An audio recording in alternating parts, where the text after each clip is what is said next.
ولی کے پہچاننے کے لیے کرامت شرط نہیں ہے، کرامت ایک ذریعہ ہے، ضروری نہیں ہے۔ کتنے اولیاء ہیں جن کی کرامات ہمارے تک نہیں پہنچی لیکن وہ اللہ کے ولی ہیں۔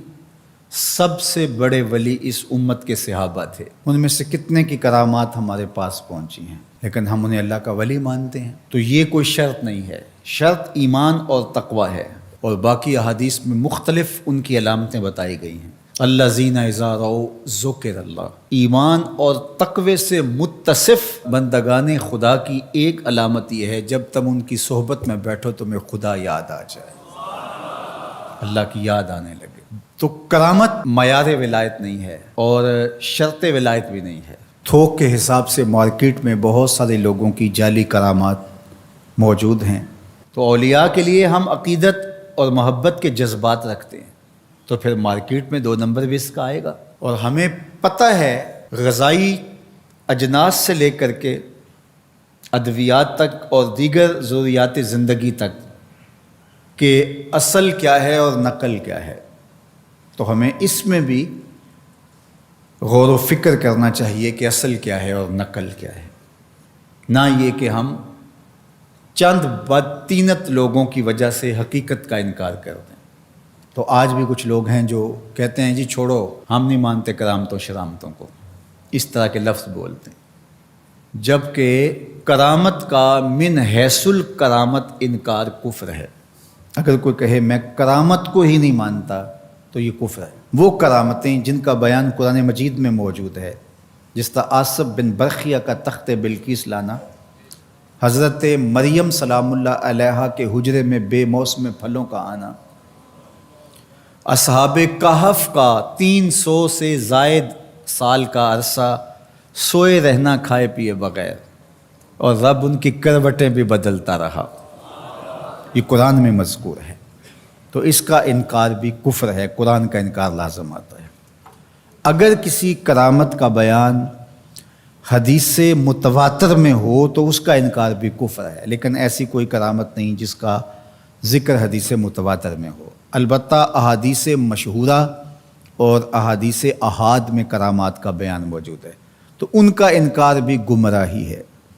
جس طرح وہ 3 لوگ جو غار میں پھنس گئے تھے، انہوں نے پھر دعائیں کی اور پتھر ہٹا، جریج کا واقعہ موجود ہے، صحابہ کی کرامات موجود ہیں، حضرت عمر کے رکے سے دریائے نیل کا چلنا، اس طرح جو مسلمہ بزرگ ہیں ان کی کرامات کا انکار کرنا محرومی ہے۔ لیکن یہ بات بھی ذہن میں رکھے کہ کرامت اللہ کی طرف سے بندے کو دی جانے والی ایک عزت ہے، لیکن ولی کی زندگی کا مقصود رضائے الہی کی طلب ہے، کرامتوں کی طلب نہیں۔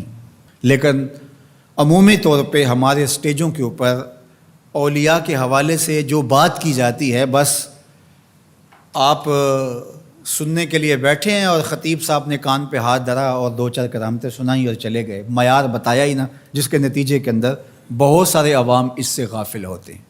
میں اللہ کا شکر ادا کرتا ہوں کہ ہم نے ہمیشہ اس بات کا التزام کیا ہے کہ لوگوں کے سامنے پوری تصویر رکھیں، کیونکہ مجھے اس بات کا احساس ہے کہ آپ لوگ کتنی محنت کر کے کہاں کہاں سے چل کے آتے ہیں، پورے پاکستان میں بلکہ پوری دنیا میں ہم جہاں گئے ہیں، ہمارے سامنے جو لوگ آ کے بیٹھتے ہیں زیادہ تر طبقہ باشعور لوگوں کا ہوتا ہے، تو پھر ہماری ذمہ داریاں اور زیادہ بڑھ جاتی ہیں کہ ہم جو ہے وہ ان کے سامنے وہ بات کریں جو بات کرنی چاہیے۔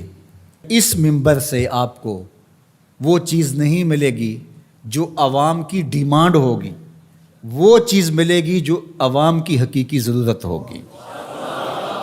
اس پر میں بھی اللہ کا شکر ادا کرتا ہوں، اس پر آپ کو بھی اللہ کا شکر ادا کرنا چاہیے، اور نہ یہ کہ کچھ 2 نمبر لوگوں کے رد عمل میں ہم حقیقت کا انکار کر دیں، جس طرح معتزلہ کر رہے ہیں، اور ایک طبقہ وہ ہے جو رتب و یابس کو قبول کر رہا ہے، اور آپ نے ایسے شخص، ایسے لوگ کہ جو اچھے انسان بھی نہیں ہیں، لوگوں کو دیکھا ہے کہ ان کو ولی مان رہے ہیں اور ان سے اپنی حاجتیں طلب کر رہے ہیں، ان کو ہادی مان رہے ہیں، مرشد مان رہے ہیں۔ وہ شخص جو خود آشنا بھی نہیں ہے، وہ تمہیں منزل آشنا کیسے کرے گا؟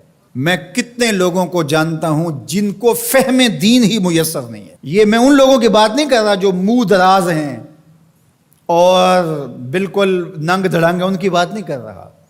جو بظاہر حلیے میں بھی ہیں ان کا فہم دینی ناقص ہے. کتنے ایسے علماء کو جانتا ہوں ان کی توحید کا تصور ناقص ہے. تو یہ بدبختی ہوتی ہے. اب وہ کیا کسی کی رہنمائی کریں گے؟ جو خود ڈوب رہا ہے وہ کسی کا ہاتھ کیسے پکڑے گا؟ لیکن عوام ظاہر ہے ان کے گرد آئے اور ان کا کاروبار چمک رہا ہے، اور کرامتیں ہیں کہ تھوک کے حساب سے بنتی ہیں، اور پھر اس کی مارکیٹنگ کرنے والے بھی ہوتے ہیں، اور پھر اسی بنیاد پر ہی جو ہے وہ ان کا سارا سلسلہ چلتا ہے. اللہ کے ولی یہ نہیں چاہتے کہ ہماری کرامات ظاہر ہوں اور لوگ ہماری طرف لپکیں ہماری کرامت کی وجہ سے. یہ نہیں ہے. الکرامات حیض الرجال. جس طرح عورتیں ایام مخصوصہ کو چھپاتی ہیں، اللہ کے ولی بھی چھپاتے ہیں. وہ نہیں چاہتے کہ ہم اس حوالے سے جو ہے وہ پہچانے جائیں. باقی دور موجود کے اندر کسی صالح متقی شخص کی کوئی ایسی بات سامنے آئے تو شریعت کے میزان پہ پرکھا جائے. اگر وہ شریعت سے متصادم نہیں ہے تو مان لینے میں کوئی حرج نہیں ہے. لیکن اگر کسی کی سمجھ میں نہیں بھی آتا تو فرق نہیں پڑتا. لیکن کسی ولی سے کوئی دشمنی نہ رکھے. جو کسی ولی سے دشمنی رکھے تو اللہ فرماتا اس کا میرے ساتھ اعلان جنگ ہے، تو وہ پھر شخص محروم کر دیا جاتا ہے.